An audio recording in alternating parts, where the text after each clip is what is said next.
What's going on, people? It's been a while since I did a live. It's raining out, or it's snowing a little bit, little flurries. Nothing too crazy. You see the title. It's not gonna be too long. I just want to pick y'all brain a little bit because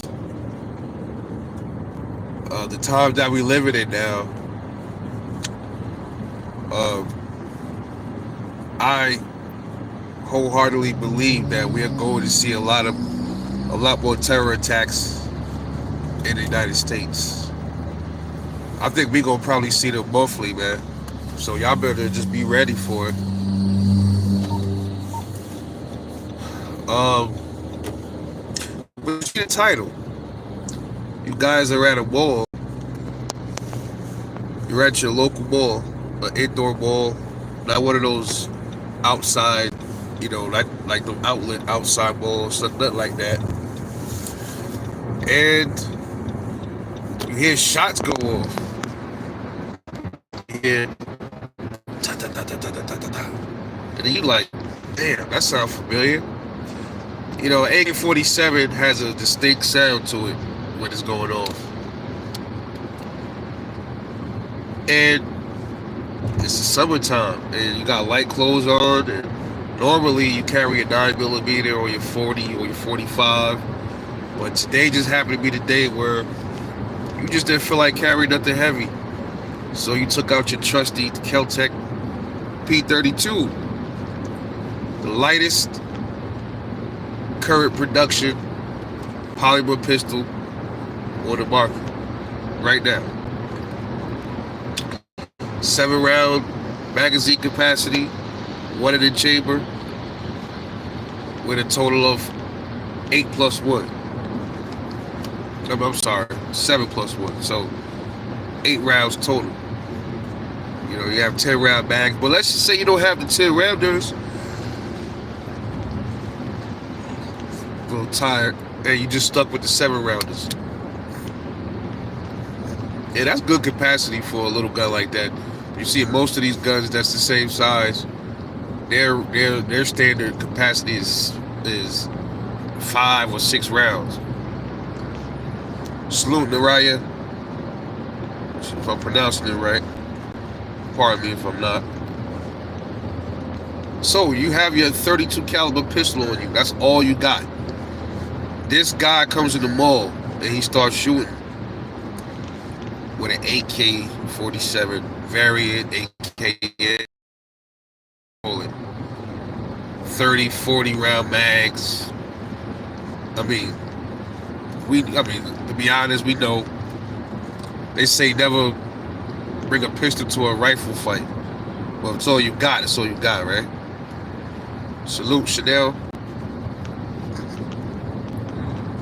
But in this case, it's almost like a 5-year-old trying to beat up a grown man. That's what I would compare 32. Going up against somebody with an AK and you have a 32 caliber pocket pistol. It's better than nothing, though. It's better than having a stick. It's better than having a baseball bat. It's better than having a knife. You have something that you can sling lead back at somebody with, that's throwing lead at you or somebody else. You have something that's capable of at least throwing some shots back. Rather, I don't care what it is. Now, so, your situation, you're in the mall with your family, though. So it's you, your wife, 2 of your kids with you. And you hear these shots. You look outside, you inside the shoe store, and you see people running up. You hear the chaos, and you're like, what the fuck? Now, your natural reaction would be to go out there to the front of the entrance and see what's going on. My reaction was, I will not step out that damn. You won't see me step out that vicinity of that store. It depends. Like, some malls are one level. Now, if you're in a one level mall, you probably have a better chance of getting out of that situation. The reason why I say that is the malls that's only one level, every store has a back exit. There's a back exit to every of those stores. If you're on a mall that has a second level, you just happen to be on the second level, man, you might be fucked royally if you're in one of those stores at the top level. So let's just say, make it harder for y'all. Let's just say you in one of those malls with double level and you on the top floor. So there's no way you can get out the back door to run out the mall. You stuck. What do? And all you have is a 32 pistol and a pocket knife. This dude is running around with an AK with all these magazines, and he probably got a handgun on him with like a 9 or whatever, but we focusing on that fucking rifle. Okay? What do you do in that situation, man? Number one, it'll be a bad idea for you to go out to the front of that door and assess that situation, especially if you got your family. If you by yourself, you could probably try to take that chance if you want to, but I wouldn't take that chance with my family, because suppose you go out to that entrance, he sees you. Suppose he's right there, he's firing right there. Oh, they go somebody. And then you pretty much leading him to your family. Feel me? So, in a situation like that, it doesn't really matter what kind of handgun you got. You stay your ass where you at, man. You can't really. You would be a fool to take your family out that front exit. Sean, what's good, family? To take your family out that exit to run into the line of fire. You don't, bro. Yeah, you could, like I said, when you by yourself, the rules might be a little different, because only life you got to really worry about is your own, man. But when you with your family, things change a little bit. You got to be a little bit more cautious. You got to be more careful. You can't be a hero when you got your fucking family with you. Only time you a hero when you got your family is when you ain't got no other options left, when you cornered, bro. That's the only time you play the hero. You don't go intentionally trying to play the hero when you got your family with you, man. Especially your kids. But in that situation, you stuck. All you can do is hunker down in that fucking place, bro, with your handgun. That's all you can do. And hope that he don't come inside the store that you in. Now, if there's other people in that store, what you could do is, because there's always going to be a back room somewhere. So you can gather the people and tell them to get to the back. Chances are you're going to be the only goddamn person with a handgun. Because contrary to what people believe, as often as people do carry, you be surprised, bro. You in a situation like that, how many people actually got fucking guns on them? You like, what? Like 1 or 2 people, that's it? Out of this big ass mall, nobody else got no fucking weapons, man? Be surprised, bro. But anyway, you in the back door, you in the back of, in the shoe store, where they get the shoes stocked up, you back there. All you can do is just wait, bro. And hope the gunfire stop, hunker down, and draw your little Keltec, and you keep your focus on that entrance of that back door of where you are. That's all you can really do in that situation, bro. There's no playing the hero. And you have the advantage because he don't know that you back there with a handgun. If he's really out for blood and he's determined to check back doors and all of that stuff, well, guess what? He probably don't know you back there unless he does something where he just shoots into the walls or something like that. Then y'all probably we all gonna be fucked, because the bullets is going through the walls. But if he just decided to play Terminator and try to actively search people, you got the drop on him. He don't know what you're doing. You are at the ready. You have that little 7-round little motherfucker ready to put one right between his fucking dome, right in his eye. Take him out right there, if you can. You make sure, that's all you can do, man. Now, if you're in a situation in the mall where, let's just say, you in the mall area and you find somebody shooting, you're in the open and everybody's scattered, running and stuff like that. It's a little different. You got your family with you. You try to get away from the gunfire, man. Get away. But if it's a situation where you can't, man, it's like, damn, you can't run no more, bro. And you like, damn, it's either it's me or him, but I gotta protect my family, bro. I can't let him get to my fucking kids or my wife or whatever. I can't let this dude do that. He gotta get to me first. So all that stands in between your family and that fucking maniac is you and your P32. Ain't that something? Who's running around with body armor? So that 32 got body armor. That 32 is gonna tickle him. You know, so like that's one of them things where damn, I had to get try to get some neck shots. You know, but you under pressure, you under stress. So man, that's one of them things, that people don't really think about stuff like this, man. I think about stuff like this all the time. Every time I go to malls and stuff, or supermarkets, and I'm always looking at, like, okay, here go the exit. Exit is right there. What if this dude come in here and do this? I think like that everywhere, bro. I rarely even go to restaurants no more. I don't like sitting in restaurants, but I always think like that. Like, what if I'm sitting at this window, I see somebody get out their car, they come out with a rifle, he about to come to the store and try to do us all dirty and something like that. What's my first reaction? First reaction is to try to distance myself from that motherfucker. If I'm by myself, I'm much more capable, because I can move around much better when you're by yourself. David D, do I got PTSD? Hey man, don't we all, bro? Everybody got a little bit of PTSD in them, man. That's a long story. That's a long story, bro. But nah, man. Even if I did, it's called living in reality. We can't no longer live. We gotta live our life, but we can't keep our head in the sand. Too many Americans keep their head in the sand too much, bro. I see people crossing the street, head buried in their phone. They don't even look in the street. Like, it's funny that terror dude running people over with his car is crazy, because like 2 months ago, I was at the Walmart and I'm driving to park. I'm in the street and it's this girl in the street, and I'm like, yo, why is she not looking towards my car, bro? Now, if I was crazy, I could mow her down. You know what I'm saying? Like, what's wrong with people, bro? And people don't pay attention.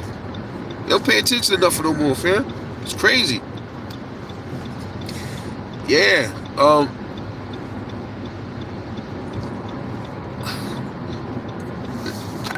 Man, listen. The top supermarket shooting, right? That one was so disturbing, bro. That one bothers me more than any, like most. No, they all bother me. The Tops one bothered me, and then the Uvalde one. Those two right there is like those shits bother me, bro.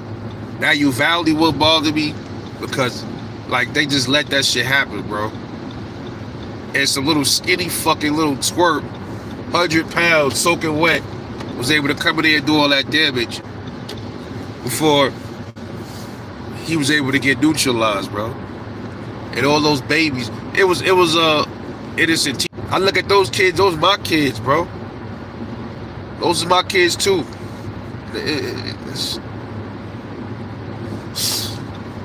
And the supermarket shooting, man. You know, fucking, if y'all saw the raw video, you know, a lot of people can't stomach stuff like that.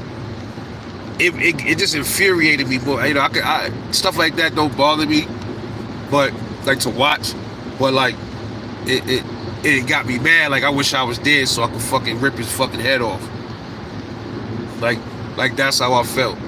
Like I felt like he should have never left that parking lot alive. You know what I'm saying? He should have got ended right there. Should never made it to no trial. You shouldn't even get a trial. That's how fucked up this country is too. Why the hell do people get trials, right, when they already on camera? I never understood that. if you caught on camera spraying 30 fucking people and killing them, why the fuck do you gotta have a trial for? The video evidence, right? It's right there. Case closed, motherfucker. You did it. Only in America, though. Everything is about, because it's about money. That's why. They'll rather have you sitting in prison 30 years after you just mowed down 50 people. They'll keep you in jail for 50 fucking years, 30 years. But then we get mad at other countries because they execute people like that. Talking about human rights violations, man. What? What about the violations of the rights of the people that got slaughtered in all these mass shootings, bro? What about their rights? What's good? Best out of the 815. Salute, fam. Salute. Yeah. Shit is sickening, bro. But the top shooting, man, like that cop that was in there, you know, he didn't have, you know, like I said, he had a pistol and his armor wasn't, you know, his body armor wasn't going to do much to stop them 5.56 rounds, man. But he did what he had to do. He, you know what I'm saying? He that was his job. Rather it cost him his life or not, that was still his job. You know? And I applaud him for that. You know, he had balls. But these pussies like that, you know this, right? They don't never want no real smoke. They don't never want to engage with nobody. They want to go where they think everything is soft targets. They don't want to engage with nobody. They cowards, bro.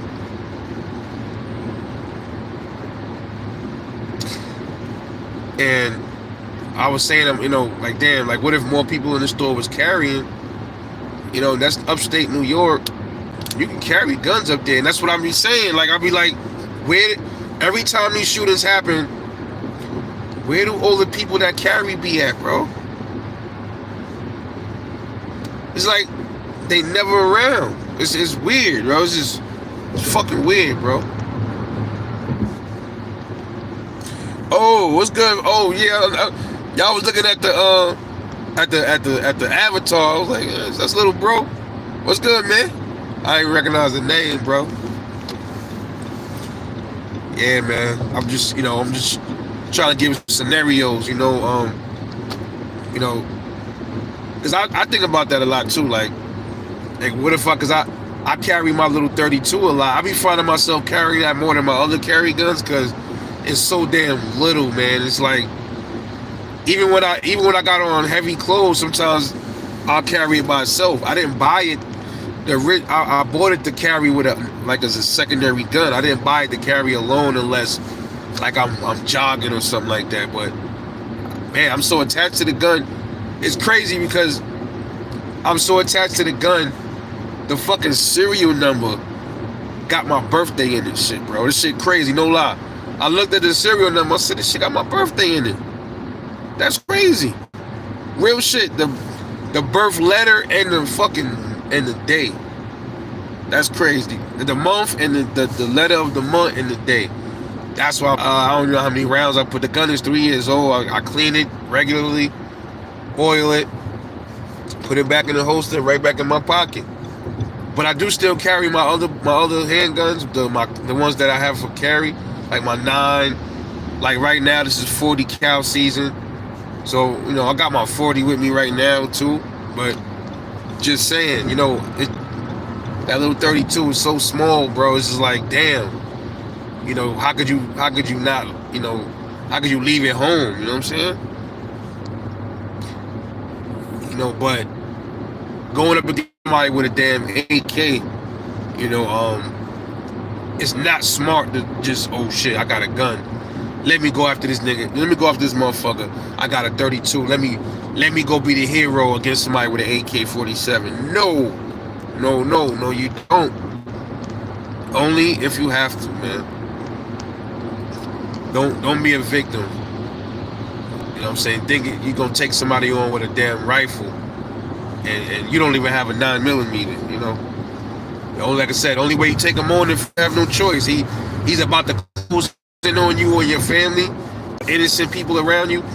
You like, you know what? That's it. Fuck it. You know what I mean? Let me roll the dice, and let me see what the dice land on. That's all. Maybe I can get a couple in his fucking face, in his jaw, whatever it is. That'll stop him. 32 or not. That will fuck his whole day up. You know what I'm saying? But you don't want him hitting you with that AK in your jaw.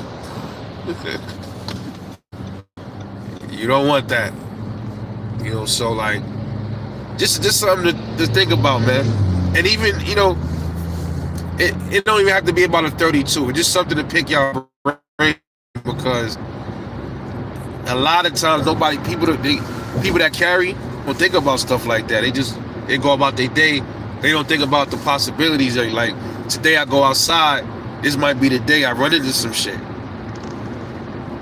Like, nobody think about that. Every day I leave my house, that's in my mind every day. Like, yo, today could be the day that I run into some more shit, right? I can run into something right now. That's why when I'm outside, if y'all with me, if y'all ever walk with me, you see me always like this. I'm always, it's not noticeable, but it's just like a second nature to me. I'm always scanning everything, looking, boom.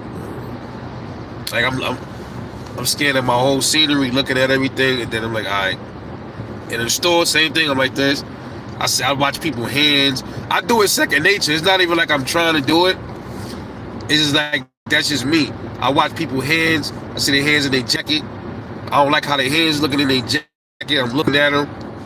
Like, that's just me, man. That's me. Let me tell you a story. This is a true story that happened to me when I was living in New York. And that's why, one of the reasons why I'm the way I am when it comes to stuff like that.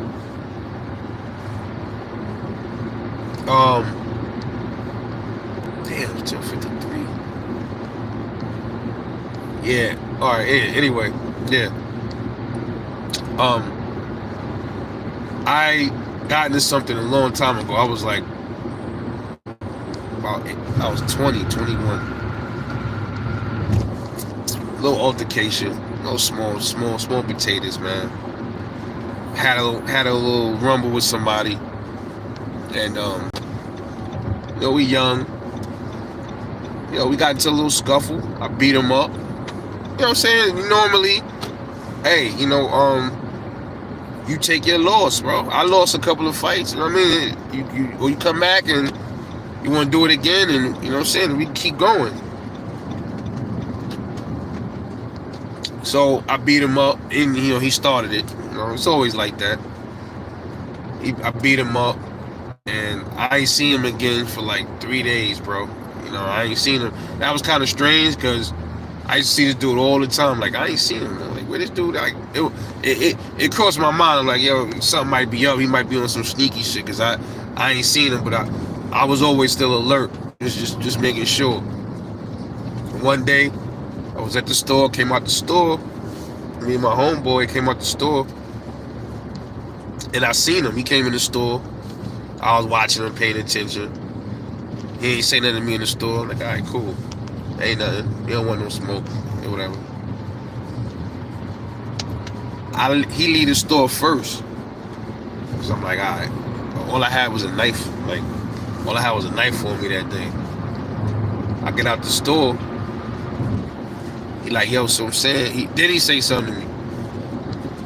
But he's like, he got 2 dudes with him. He say something to me. He like, yeah, so remember? He's like, so what's up now? Like I'm here. You know what I'm saying? Like, do what you did to me last time. That's what he said. I'm like, what? He's like, do what you did to me last time. And he's saying all of this in his hands and his hands and his hoodie. So I'm not even paying attention to him. I'm looking at his hands, bro. Yo, if you watch people's hands, you can react fast, bro. If you watch people's hands, if you beefing with them, you watch their hands, because their hands gonna move. Like, their mouth can't hurt you, bro. Always remember that. Their mouth, what they saying, can't hurt you. Their hands can hurt you in many ways. So I'm hearing him. I'm not even paying attention to what he's saying. I'm just looking at his hands, bro. So I'm like, yo, why you got your hands in your pocket, bro? Yo, get your hands out your pocket when you talk to me, bro. Get your hands out your pocket, bro. I kept saying that. He like, nah, my hands staying where they at. Yo, I saw like a fucking handle. I saw like a little silver handle. Like, uh-oh. I ain't even give him no time, bro. The nigga, like, by the time I saw the handle, he tried to yank it out his hoodie on me. I grabbed his hand. I grabbed his hand, bro. And then the shit, it went off, doom, doom, 2 times. Shit went off, hit the top of the store. I grabbed him, and we tussled on the floor.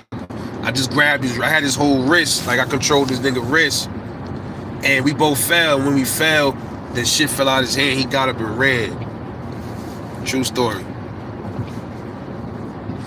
If I wasn't paying attention to his hands, bro, he would have shot me, bro. See what I'm saying? He would have shot me. Probably would have killed me. I was always taught, like, yo, pay attention to the hands, bro.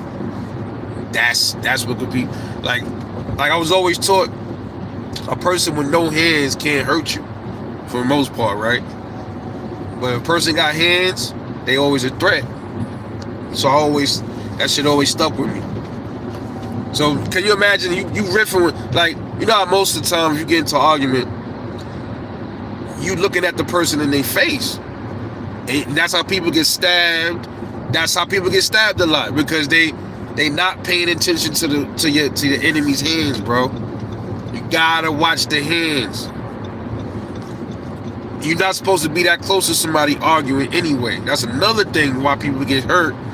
Because, yo, son, I'm not letting you get that close to me, really, if I'm not paying attention.